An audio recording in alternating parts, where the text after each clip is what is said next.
I haven't gotten to meet, actually, I think most of the like big name people that I've worked with. Never met Eminem. Really? Never met Rihanna. MGK? Yes, we spent a lot of time together. Okay. That's my guy. Millennium? Yes. Okay. Yes. Did meet Millennium. This is me doing a pop quiz right now for myself. Ellie Douye. Did we ever meet? No. Ellie Duhay. No.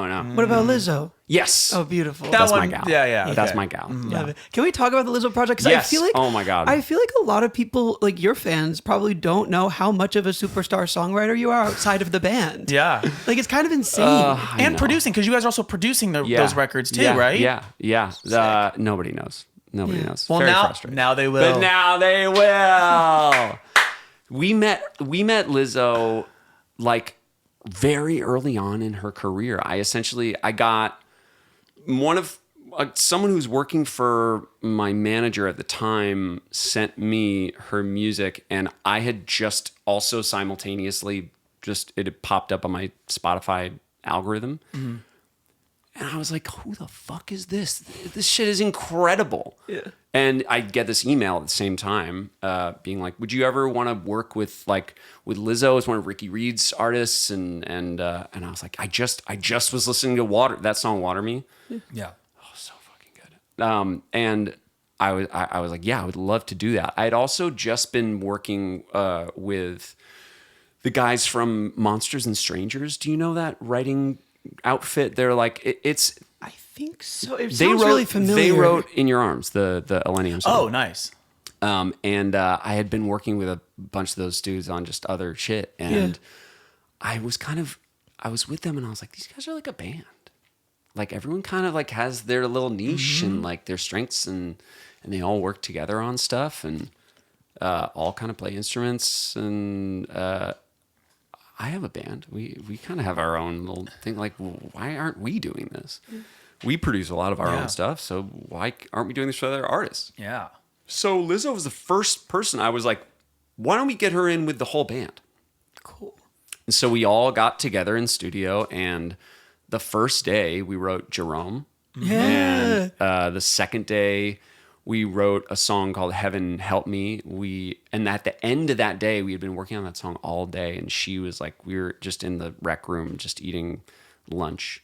And she was like telling me about this, the guys she was dating at the time. They were like in the car and she was like crying and he was like, why are you crying? She was like, I'm crying because I love you. And I was like, oh, that's a song. And she was, and I was like, you could do something like Aretha Franklin shit, like I'm crying because I love you. She was like, let's write that, please. No way. And so at like, the 11th hour, we wrote that, and that became the title track of her record. I have a songwriting question for you. Yeah. So when you're writing with an artist like Lizzo, who comes from a very different walk of life, different perspective, different way of speaking, how do you help write that? Like, can you steer the ship? Are you offering ideas in your own words and saying, now you make it yours? Or are you just pitching like, I think you should say it like this? I mean, it's a combination. Also, it's funny because every time you go into a session, I've often gone into sessions being like, how the fuck am I gonna like be able to know, at all relate to this person, and the type of music they make is so different from what I make, but you're always surprised at like how much you end up having in common. She was in rock bands, first of all, like back in now she's pivoting back to that sound, which is pretty cool. Listen, I am very happy to have been a part of working on this new record with her. And you did? Yeah, Still Bad, the single that just came out, I was a writer on that. What? Really? Yeah. That's great. I love that. Really Yeah, cool. yeah. That's really cool. But so like, would you, like, there's a lyric like, I don't want, like, what is it? Like, I don't want to be a hoe no more. That was her. Was her. Okay. So you're not throwing out lyrics like that. No. Okay. No. Although I could at this point. At this Right. point, like she and I have such a great rapport that I could say some shit like that, and she'd be like, "That's funny as fuck." Okay, yeah, let's use that. But I mean, like my favorite thing is to kind of try and open a door for the artist, and I'll take a chance and be vulnerable, and throw an idea out there and be like, "What do you think of this? How do you relate to this?" Because like that was Jerome. I was like, I came in and I was like, I just had this name, and it was like my concept for it was very like Adele, like sad, because I'm such a sad boy. It was like Jerome, it's been so long. Like lovers seeing each other again after many years. And she was like, that's cool. God, I wish I knew someone named Jerome. Oh, I do know someone named Jerome. You're kidding. And so then she wrote this song about an ex of her, and we took that, and she was like, Jerome, take your ass home. Yeah, and go back when you're grown. Come back when you're grown. And from there, then it was just like, then in verse world, she kind of just jumped right in. Once that door was kind of open. Yeah. In the hook, she was like, I'm going with this. And so it sounds like she's an artist that's really hands-on with her writing. She's so good. Yeah. She's so goddamn good. And really like very, very, very hands-on. Great lyricist. Yeah. Like just the shit like I would never think of. Yeah. It just kind of comes out of her. She'd be She's writing. fantastic. She'd be writing. Lizzo be writing. Lizzo be writing. Lizzo be writing. Yeah. Gosh, Yeah, beautiful. Yeah. But yeah, so worked on a bunch of the new stuff too. Sick. I'm so excited to hear it. Yeah. It's gonna be amazing. Should we get into the big heavy hitting songs? The big heavy hitting songs. I mean, we have to talk about. I mean, I was gonna ask you about Rihanna, but no. Well, Ask okay. Rihanna. We're leading up to. Okay. So So like you wrote for Rihanna without Rihanna there, yeah. but like Have you met Rihanna? No. Is there a version of this song with you singing the vocal? Yeah. There's a demo. It's out. No, it's out. It's a song called American Oxygen. Yeah. It's on. Yeah, it's on Spotify. Is it on Spotify? That song took a year to write. It was such a long process. It started off as just like Alex sent me this crazy beat, and we were on tour. I came up with that first line, breathe out, breathe in, American Oxygen. Whoa, that's all I had. The rest of the chorus, I don't know, I forget what it was. I sent it back to him, and for a while it was like, he was like, I played it for Dre. Dre wants it for his next project. And I was like, oh my God, this is the coolest. Yeah. Let me try and finish writing the hook. So it took another 6 months of back and forth of trying to, and the way I worked with Alex was very, very hands-on. Like I would send him a whole chorus and he'd be like, I like the melody of this third line. Everything else, change it. And be like, all right, okay, cool. Wow. I was so hungry, and it. I mean, that's kind of where I cut my teeth, learning to be a songwriter, just like doing shit over and over and over and over and over again. Yeah. So it took 6 months to get that chorus. By the end of that 6 months, he was like, I just played it for Ree, and she loves it.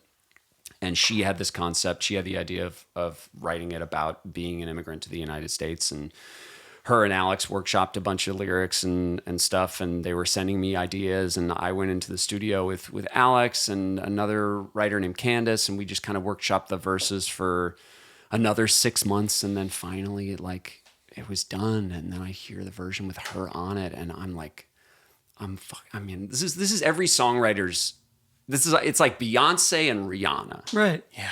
Those are the cuts that you are like, all right. And I had one. I was like, and everyone was telling me, man, they were like, this is going to change your life. It's going to change your life. I was like, yes, I'm ready for my life to change. I am ready for it to change. Yeah. And she puts this music video out. It was the very beginning of the Black Lives Matter movement, and it was political and it was emotional. And I was like, I'm like crying watching this thing. I'm like, I can't believe I'm a part of something. And she plays it on SNL. And then the song comes out, and they put it out exclusively on Tidal, which was, I was like, okay, all right. Well, I mean, but it's for Rihanna. Right. Right. And the song like wasn't a hit for her. So it was one of those things where like everyone is promising that this is going to be the biggest thing ever.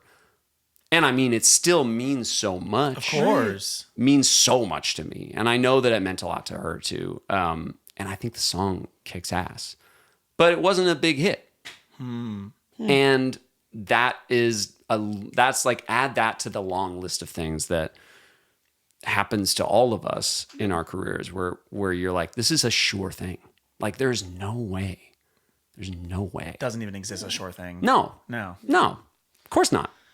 But yeah, I love that song. So when does your version kind of come into the equation? like immediately afterwards. For the Like, Spotify listeners? For the Spotify listeners, you got to get those streams up. You know? I just meant for the people who don't have Tidal. No, right. Yeah. No. I think we were not allowed to release until well after. Okay, beautiful. Yeah, I'm sure. Her version had crossed over to Spotify. Oh, man. And do you feel like it being exclusive to Tidal was a bit of the nail in the coffin, or who knows? Who knows? Like, genuinely, who knows? Our producer shaking his head. Yeah, that's why. That was the reason why. Maybe, but like I don't know. Who's to say? It's like I think that there's so much the frustrating thing that we all have to contend with in this business, and honestly in the entertainment industry in general, that so much of it is so unpredictable. Yeah. And you work in an art form that is also unpredictable, you know, where you show up to work every day. I could show up to work every day for a year, sit down in front of my computer for 6 hours a day and try to write songs and not write anything good for a fucking year. Mm-hmm. And that's just how it goes. And then like day one of the next year, you like are in the car and something comes to you and you write it down and send it to somebody and that becomes the biggest song of your career. You know, you just never know. And I think we all really, really, really want to have some sort of like, oh, it's because of this and it's because of this and it's because of this. But that shit just doesn't really exist. There's no way to tell. No, there's no way to tell. You just said biggest songs of your career moments ago, and I think that's the perfect segue to like get into it. That's really good. You're really good at this. Thanks so much for watching this clip from our podcast, Counter-Melodies. If you'd like to watch the full episode, be sure to click the link in the description. And don't forget to like and subscribe. Bye, guys.